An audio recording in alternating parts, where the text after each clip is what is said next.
Okay, we are back with the SMT rebuild. We're going to be doing the MIP drive shafts, and I said that I would record actually doing these, so that's what we're going to do. I am playing music because I work best when I'm listening to music, so that being said, I apologize if it bothers you guys, but it makes it better for me, so. Alright, anyway, so the instructions, the shorter end goes on what would be the male end. You have to put this guy in here, but you gotta grease this too. This goes in there like that after this is already on, but everything has to be greased and we have to Loctite it, so.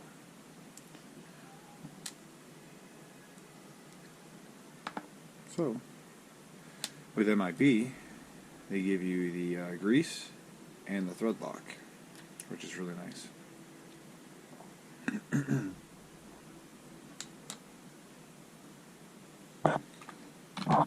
Use a brush. Like a little tip I got from my my buddy John there. I always see him applying grease with a brush, and I was like, that's a really good idea. I should probably start doing that. Alright. I'm going to apply a little bit of grease. I don't know what the names of these parts are. I can give you part numbers. Can't even give you a part number on that. Oh, yes I can.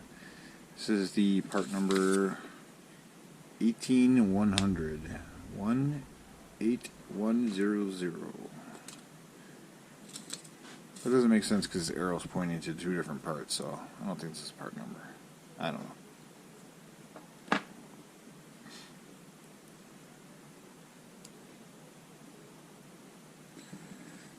So that goes in there for now, temporarily. And now we gotta put up this.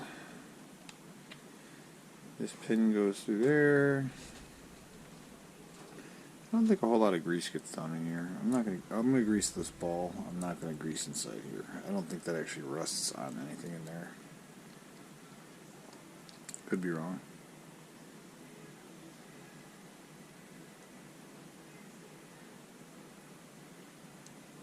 And if this would cooperate.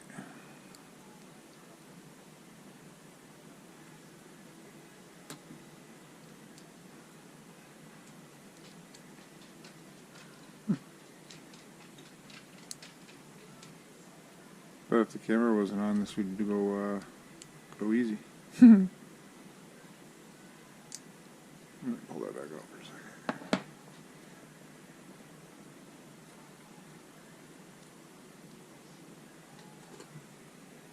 I think our hole moved. Let's see. Yep. Now we'll spin back around.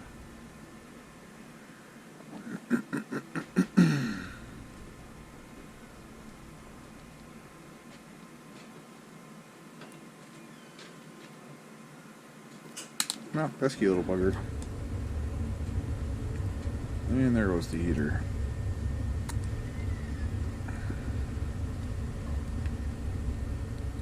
There we go. Alright, that's the side of the threads. Let's see. I need one of these. Set screw, grub screw. Put that in some of that threading, thread gel. That guy in there, get that nice and snug.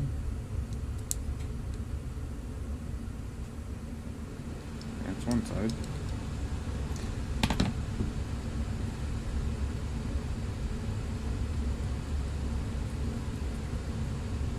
I'm not going to apply too much of this grease on here, honestly, because as it spins, it's probably going to sling any heavy amounts off.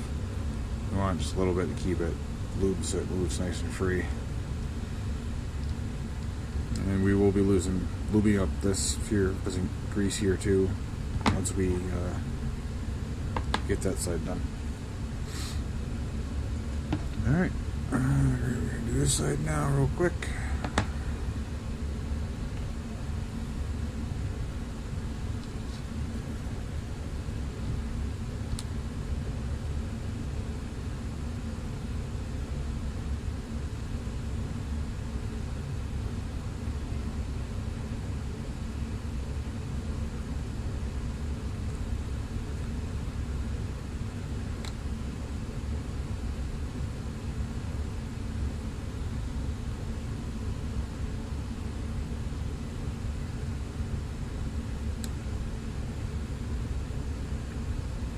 See, but you wish the radio was turned up louder with a fan, you could hear it.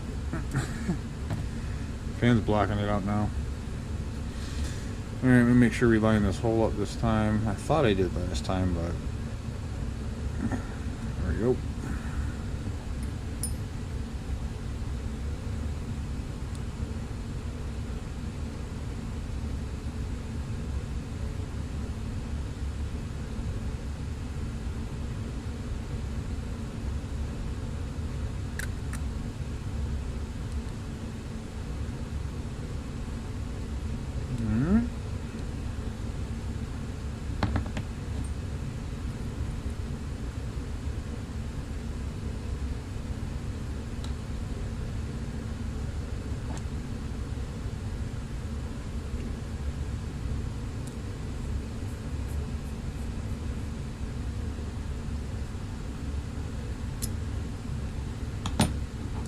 And that's it, for the most part.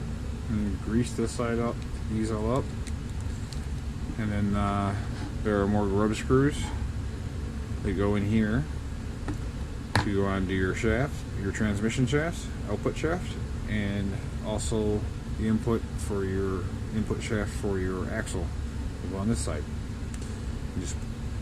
It also does come with some washers and shims so that you can shim everything out correctly.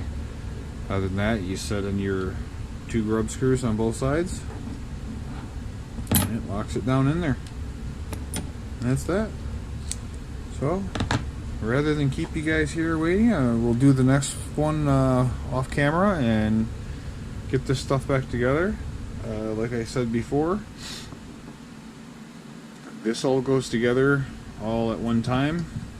The screws hold not only the transmission skid plate, or whatever you want to call it, to the chassis, but it also holds the links in place too. And if anyone's wondering why, I haven't mentioned this yet, why I went and bought new links when I had aluminum links on here. These things sound like that even when the whole truck's together. They're atrocious. They're horrible. There's so much slop and play. The axle sways back and forth on the chassis, and it makes this noise. It sounds like a bag of chains being dragged down the road. It's horrible. Anyway, so that's why. Alright, we'll get this all buttoned up, and then we'll show you the next step of where we got to. Alright, now I'm just making the upper links. Super simple. Just take this, shove it in there, screw it in, make sure it's straight.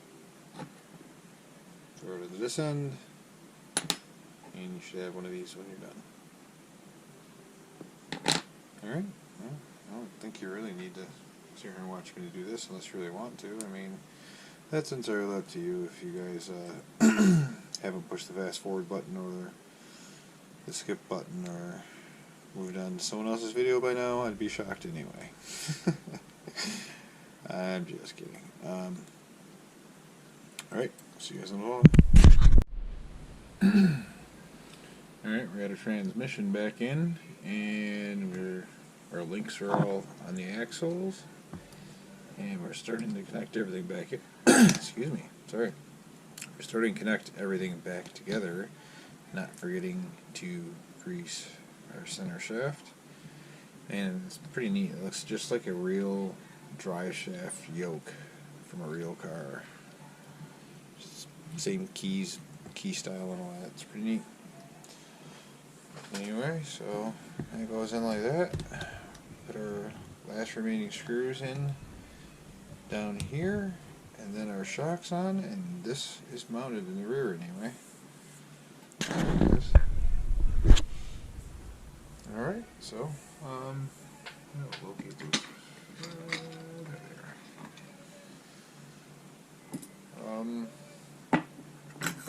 Yeah, so get that going, get that done, and we will catch back up with you guys in a few minutes, unless you really want to watch me screw these screws in, which you probably don't. If you do, I don't know, tell me. I'll start recording that too. Be right back. Alright, so we got our, where did my grease there? We got our rear axle on. So turn that up a little. Got our rear axle on there. Moves nice and freely. Sway bar is definitely hindering some movement there, like it's supposed to. Does have some flex. And we can get articulation out of it. Does hit a little here, but I don't know, the way it's weird. It's almost like these arms should be flipped the other way around, so that this cutout design is facing the inside, the way that they're kind of tipping these links. But it looks so much better with this side exposed. I don't know, we'll see. I keep messing around with some stuff, and maybe I'll have to flip these around, and maybe that'll take care of the problem with it hitting in here. I know it will, because this side is flush, and that would expose more space on this side, but it wouldn't look as good. But it seems to be okay right now. It just hits a higher area. Oh, it's not hitting anymore. Weird. Well, anyway, we'll get the front on, and we'll figure out what's going on with that everything after we have the shocks on. See what's up. Alright. She's all back together. Gotta do something about shocks though. These need to rebuild.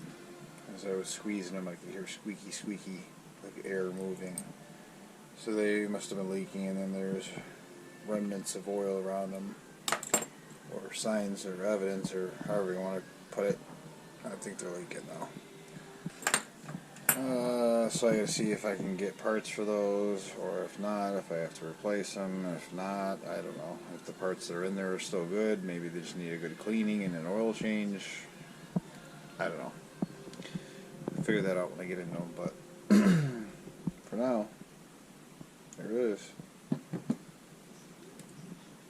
Everything seems to be working pretty good, except for when this flare bar flips the wrong way. Did it again, didn't it? And it moves pretty smooth though.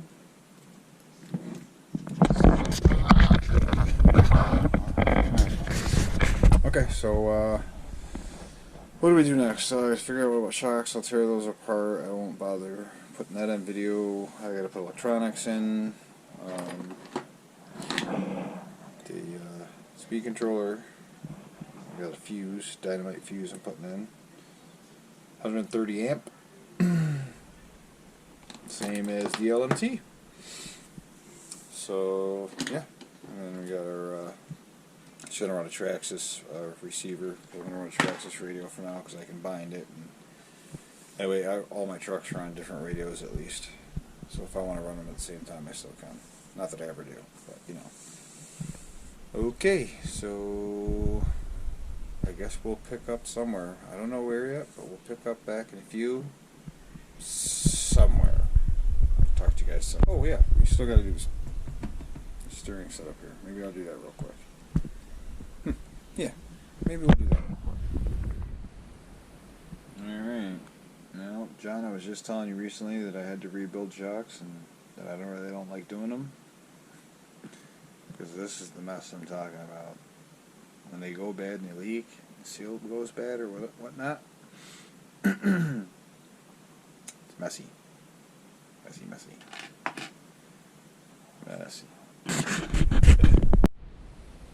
Well, here she is. I didn't actually rebuild them. The seals weren't bad. The diaphragms somehow got pushed into the shocks and letting oil pass through, so the seals weren't actually bad. It just wasn't sealing correctly. So I ended up running some low C TLR shock oil, 25 weight, 250 CST. Seems to feel pretty good. Just the weight of the vehicle without a battery, you get a little sag. I like that. The front's a little stiff. I might lighten the springs, or I might move the springs, or switch the shocks to the rear, the heavier springs anyway, to the rear. There we go. The steering linkage is all put on. Again, those the SSD titanium steering links. Alright. Now we just gotta get some electronics in this bad boy, some wheels and tires, and figure out what body we're putting on. A funny story about that is this truck, when I got it, was an RTR, so it had a body on it, but ever since then, that body came off, and it's never had a body back on, so see, you have to figure out and see what we're gonna do from there. See what we get. Alright. See you next time. Electronics are all in. Got our speed controller. Receiver box is in. Servo. Motor. I already programmed the radio. It's good to go. We gotta do tires. We gotta put the driver back in and his head back on. And then, did I say wheels and tires? Wheels and tires, and then we gotta figure out a body and a paint job. Any input, guys? Any ideas? No? Maybe? Perhaps? Leave a comment down below if you have any ideas of a paint scheme. May use it, may not. Who knows? I don't know. We'll find out together.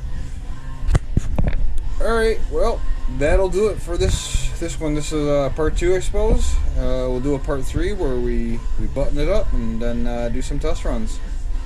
It's been fun. I think it looks a lot better than it did. I'm much happier with it.